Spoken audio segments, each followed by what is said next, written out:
celebrating 28 years so far of teaching Photoshop. Here's Dave Cross with another in his series of 28 Photoshop tips.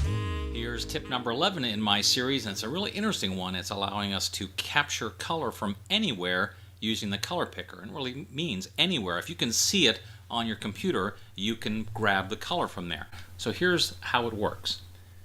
You get your color picker open, and then we're going to click initially on our image, but we need to be able to see whatever else we want to pick color from. So I just move it down the way, and I can see my website in the background, and I want this blue color right here. So all I do is I start with the eyedropper inside this image, keep holding it down, and then drag outside. And you can see now, wherever I'm hovering, see how it's picking that color? So I can literally pick that color, any one I want. Let's go back to that blue and say, that's the one I want.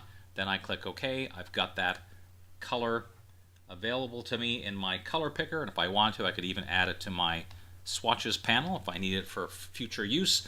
But now, whatever I'm doing, I have that color available. So remember, the trick is start with the eyedropper inside your current image and then drag outside of Photoshop to anything you can see, and you can grab the color from right there. Very useful way of borrowing color from somewhere else on your computer. Make sure to always keep tuning in for another quick tip on Photoshop.